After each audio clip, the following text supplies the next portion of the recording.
agora nós vamos fazer uma viagem no tempo, gente, das profissões que foram importantes, porém extintas, né?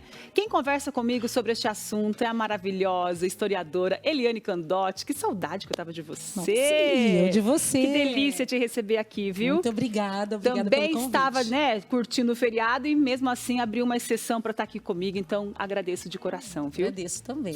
Eliane, vamos falar sobre essas profissões que, nossa, né, eu estava vendo ali cada profissão tão importante para um período da vida de muitas pessoas e que a gente nem imagina, né, como que era esse momento, esse tempo lá atrás, né? A gente tem aí algumas imagens, né, durante a Revolução Industrial, por exemplo, antes da popularização dos despertadores, minha gente. Exatamente. Né? Os mecânicos, sabe esse despertador que te ajuda a levantar?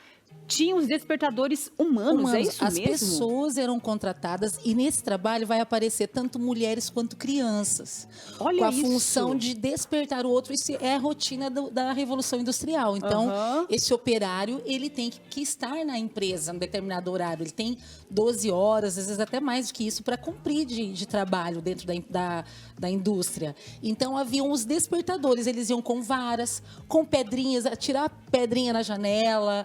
De alguma forma, ele tinha que acordar. Então, eram pessoas que eram pagas pelos próprios trabalhadores para garantir que eles não iam chegar atrasados. As pessoas pagavam essas pessoas? Pagavam essas pessoas. Olha que para que elas interessante. ajudassem a despertar no horário certo. E quem que, ó, o pessoal tá todo curioso, né? A produtora, que hoje é a Suzana, que está cuidando de mim aqui no Vitrine Revista, o Thiago Mafra, todo mundo perguntando, mas quem despertava esses despertadores humanos? Pois é, eu acredito que, assim, essas pessoas que trabalhavam dentro das indústrias tinham longas jornadas de trabalho, eles vão adormecer mais tarde do que os despertadores.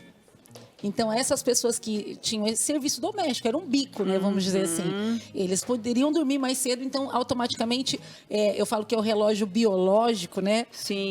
E aí você muitas vezes acorda com galo, que é uma prática de quem mora no meio rural até hoje, aquela coisa da sonoridade do galo, né? Tá anunciando, e muitas vezes antes do sol raiar. Exato. Muito curioso, né? Curioso. A gente tá vendo aí na imagem, gente, pode colocar para encher a tela, por favor, ó. Eles lá cutucando, né, batendo na janela, a outra soprando no canudinho uma bolinha, uma de certo? bolinha, alguma coisa assim. Olha isso. Tinha noção? Vocês tinham noção disso, gente? Vocês sabiam dessa profissão, né, que foi extinta e que era o despertador humano? Eu achei muito curioso. Isso é século XVIII, século XIX, né? exatamente. Muito interessante. A outra profissão, né, quando a eletricidade ainda não existia, como que se iluminava as ruas, será, hein? Então, logicamente que era com os lampiões, mas havia um profissional que acendia e apagava, exatamente. Uma curiosidade, quando até eu vi, né, a gente selecionando ali, meu bisavô teve essa profissão na Itália. Ele era acendedor de lampiões. Né? Onde que ele fez isso? Isso na cidade de Roma.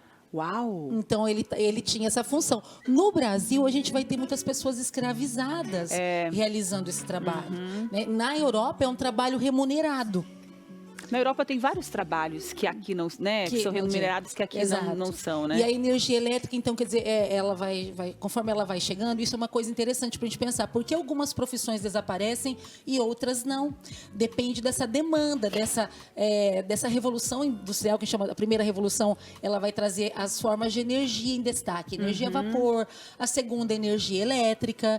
Hoje a gente traz a questão da tecnologia mesmo, até fala-se de uma quarta revolução, que é onde a gente tem a inteligência artificial. Exatamente, que está com tudo, né? Exatamente. Então, conforme muda-se os costumes, as máquinas vão adentrando o meio de trabalho, algumas profissões vão desaparecendo. Gente, eu estou achando uma mais curiosa que a outra, né? De se pensar, né, como que era antigamente, reviver o passado. Exatamente. Através dessas imagens aí, a gente fica imaginando quem eram essas pessoas, como que se designava esse trabalho para elas, como que fazia a seleção, né, se candidatava, porque ó, a gente pode ver ali, era fogo, né, que eles colocavam, exatamente, né, lampião, você né? vai usar uma substância, a óleo, a querosene, elas é que vão estar ali para ser esse deflagrador do fogo.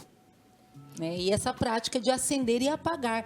Então, eu tenho hora marcada para acender os lampiões, para acender as lâmpadas das ruas e a hora também para apagar. A próxima profissão, eu acredito que algumas pessoas já, né, ainda tiveram a oportunidade de viver, né? Eu falo nós aqui, as telefonistas, que foram figuras essenciais também na história da comunicação, né? Fazendo a conexão manual de telefones centrais, né? Da telefonia central, né? Olha lá quantas, né? E era a maioria mulher, né? Exatamente. A gente vai ver. Curioso isso. Isso é interessante. Quando você fala da mulher no mercado de trabalho, principalmente no período pós-guerra, que os homens estão, né? Foram convocados para a guerra, essas mulheres adentram o mercado de trabalho. E a gente tem as mulheres nesse campo da comunicação, assim vamos dizer. E interessante até vou trazer um pouquinho para Londrina. Traga, a gente 1932, a gente já tem uma agência telefônica. Inclusive o prédio é um prédio que está destacado como Aqui Tem História, que fica na Alameda Manuel Ribas, fica ali próximo à Catedral, que hoje é uma central que distribui remédios gratuitos. E esse prédio, quando a gente fala desse trabalho que eu vou conectar os telefones, quer dizer, você imagina, tem poucas linhas, né? Pouquíssimas pessoas têm acesso ao telefone. Sim. Então dá para uma pessoa simplesmente estar ali, ó, conectando, né? Olha, eu pego o telefone diretamente, eu falo, telefonista, por favor, me ligue, né, com determinado número. Olha isso, São né? aparelhos que não tem, inclusive, o disco. A gente acha que o mais antigo é aquele que tem, né, aquele disco com os buraquinhos e os números para você discar. O mais antigo, ele não tem isso. É somente o fone manual e você já fala direto com a telefonista e com quem você quer falar. Ela vai completar a ligação. Cara, é muito interessante, né? Interessante. Eu acho curioso isso, a gente reviver a história e esse tipo de trabalho, esse tipo de realidade que é tão distante hoje da gente com o aparelho celular, com tantas facilidades, com tanta tecnologia, né? Exatamente. Bom, outra profissão também, gente, antes, né, dos computadores, eram os datilógrafos, né, que eram indispensáveis nos escritórios. Eles faziam ali, tinham a responsabilidade de digitar documentos em máquinas de escrever e com rapidez, tinha que ter agilidade. Exatamente. Né? Olha isso, né? Também extinto totalmente hoje em dia, né? Nos anos 80, quem não fez o curso de datilografia? Né? Nos anos 90, eu tinha que fazer a gente o curso de datilografia. Exatamente. Quem aí fez curso de datilografia, hein? Pense aí, quem fez? Gente, adorava ficar na máquina de escrever do escritório do meu pai ali, ó, para aprender, né, a mexer naquela técnica, treinar, né, dedo por dedo, e fazia aquela aula. Cara, é uma viagem no tempo mesmo tudo isso, né? Exatamente. E quando a gente fala do datilógrafo, e aí eu falo até de uma outra questão que está associada a isso. O vendedor de enciclopédias. Nossa, vendedor de enciclopédias. Eu tinha que ter esse conhecimento. Enciclopédias. Que, travou a língua aqui. Que é essa ideia da informação rápida do Google. O nosso Google hoje é a nossa enciclopédia. Exatamente. Né? Vamos pensar, se a gente falar isso, Barça, né? Perguntar para uma Barça para os adolescentes hoje em dia, eles vão falar: o que é isso? Que você está xingando, me xingando? Sabe o que é Barça, Rafinha? O time da Espanha. O time da Espanha, ela falou. É Barça, Rafinha, um livro onde a gente fazia pesquisa para estudar. Ela pensou que era um time de futebol. Vários volumes, cada um, né, de uma letra em ordem alfabética, né? E a gente tem todo esse glossário. E aí você fala esse conhecimento que, né, tinha que estar agilidade e esse conhecimento rápido. Né? Então, quer dizer, eu teria que ter essa leitura ampliada, essa articulação muito rápida dos dedos para estar reproduzindo, né? Escrevendo, produzindo, escrever muito rápido. A mesma coisa a reprodução.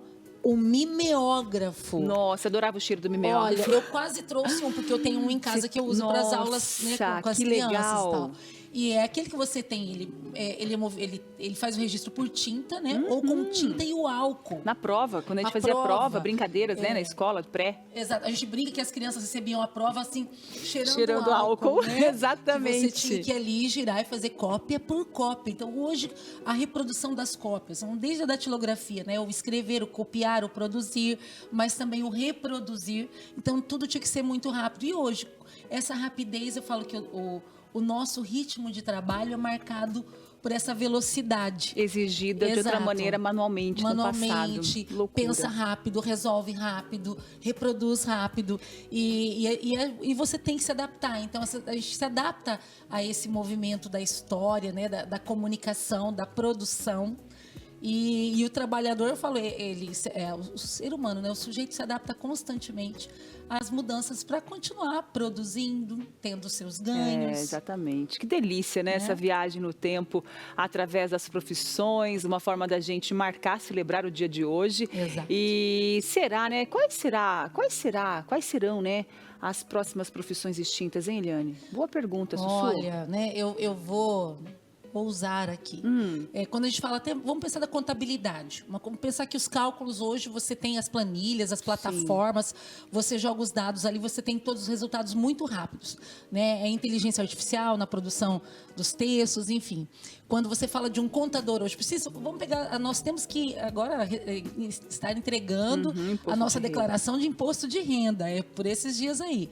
Os prazos esgotando, a gente recorre a um contador, mas a gente percebe que muitas pessoas leigas já conseguem fazer a sua declaração com os recursos oferecidos hoje através da internet, da inteligência até artificial. inteligência artificial. Exatamente, tudo isso. Então, quando a gente pensa hoje, vou prestar vestibular, vou escolher uma profissão, a gente tem que fazer essa pesquisa. Importante. Como anda o mercado de trabalho?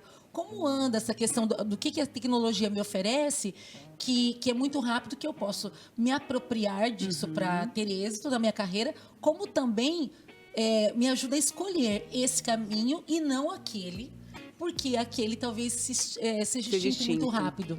Boa reflexão para finalizar esse bate-papo aqui, que a Eliane, que é uma delícia sempre ter a presença aqui, que a gente aprende muito, viu? Obrigada pela sua participação, parabéns pelo Dia do Trabalhador. Para você uma também. Uma batalhadora também, exatamente. Ensinando todo mundo, Todos nós né? aqui, Todos nós, né? exatamente. Isso. Obrigada, tá? Obrigada, Um beijo para você, um bom restinho de tarde aí. Para você também.